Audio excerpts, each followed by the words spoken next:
নমস্কার বন্ধুরা, আলপনাস কুকিং স্টাইলে আপনাদের সবাইকে স্বাগত। কেমন আছেন আপনারা? অনেকদিন কিন্তু আপনাদের সঙ্গে কোনো যোগাযোগ নেই। আসলে আমি আউট অফ স্টেশন ছিলাম, তাই রেসিপি দিতে পারিনি। ফিরে এসেছি, তাই আবার রেসিপি কন্টিনিউ করছি। আশা করি আপনারা সবাই ভালো আছেন, আপনারা আমার সাথে আছেন, পাশে আছেন, এইটাই আমার কাছে অনেক। আজকে যে রেসিপি নিয়ে এসেছি সেটা হলো সজনে ডাঁটা সর্ষে বাটা দিয়ে। রেসিপিটা দেখুন, ভালো লাগলে চ্যানেলটাকে তো সাবস্ক্রাইব করবেন আর লাইক শেয়ার কমেন্ট করে পাশে থাকবেন। আসুন তাহলে শুরু করছি রেসিপি।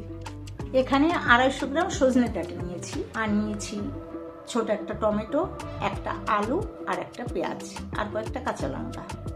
আর এখানে 2 চামচ সর্ষেকে ভিজিয়ে রেখেছি, এটাকে পিষে নেব। এইবার কড়াইতে 2 চামচ সর্ষের তেল দিলাম। তেলটা গরম হওয়ার পরে জিরে ফোড়ন দিলাম। জিরেটা ফুটে উঠলে পরে এর মধ্যে কেটে নেওয়া পেঁয়াজটা দিয়ে দিলাম।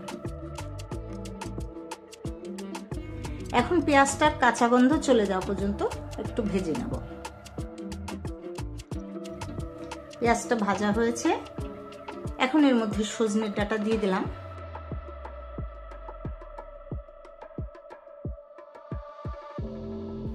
একটু নেড়ে চেড়ে এর মধ্যে আলু আর কাঁচা লঙ্কাটা দিয়ে দিলাম।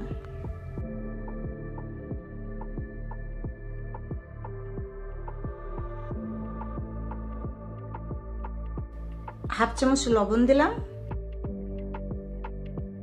কোয়ার্টার চামচ হলুদ দিলাম, আর দিলাম কোয়ার্টার চামচ লঙ্কার গুঁড়ো। এখন সবকিছু দিয়ে একটু কষিয়ে নেব। দিয়ে দিলাম কেটে নেওয়া টমেটো, অল্প পরিমাণে একটু জল দিয়ে দিলাম যাতে মশলাটা ধরে না যায়। সবকিছু দেওয়ার পরে ভালো করে কষিয়ে নিচ্ছি। কষিয়ে নেবার পরে ঢাকা দিয়ে দিলাম। এইভাবে ঢেকে ঢেকে মাঝে মধ্যে নেড়ে দিয়েছি, এইভাবে কিন্তু ভালোভাবে কষানো হয়ে গেছে। এইবার এর মধ্যে পরিমাণ মতো জল দিয়ে দিলাম।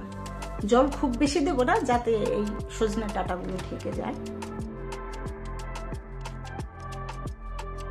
তারপরে ঢাকা দিয়ে ফুটতে দেব 3-4 মিনিট। ততক্ষণে সর্ষের মধ্যে কাঁচা লঙ্কা আর একটু লবণ দিয়ে সর্ষেটাকে পিষে নিয়েছি।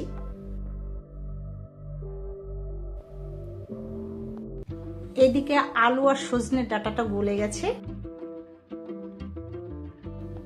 এখন এই সর্ষে বাটাটা এর মধ্যে দিয়ে দিলাম, আর মিক্সির জারটা ধুয়ে 2 চামচ মতো জল দিয়ে দিলাম। এইবার আর ঢাকবো না, এইভাবে খোলা রেখে ফুটিয়ে নেব। আমি আন্দাজ মতো লবণ দিয়েছিলাম, তো চেখে আর একটু পরিমাণ লবণ দিলাম, আর এইটুকু পরিমাণ দেখুন আমি চিনি দিলাম। এখানে আমি ব্রাউন সুগার দিয়েছি, আপনারা সাদা চিনিটাও দিতে পারেন। এতে কি হয়, লবণ ঝাল সর্ষে বাটার একটা ব্যালেন্স আসে। সবকিছু মিশিয়ে নিয়ে ঝোলটা একটু গামাখা গামাখা ভাব থাকা অবস্থাতে গ্যাসটাকে অফ করে দিলাম। আর অফ করে এটা আমি গ্যাসের উপরেই ঢেকে রেখে দিচ্ছি। দেখুন ঝোলটা কত মাখো মাখো হয়েছে, দেখেই লোভ আসছে। গরম ভাতের সঙ্গে মেখে খাবেন, খুবই ভালো লাগে। আর রেসিপি ভালো লাগলে বন্ধুদের সঙ্গে শেয়ার করবেন। যে সমস্ত বন্ধুরা নতুন দেখছেন তারা সাবস্ক্রাইব করবেন। আজকের মতো রাখি, আবার আসবো অন্য কোনো রেসিপি নিয়ে। ভালো থাকবেন সবাই।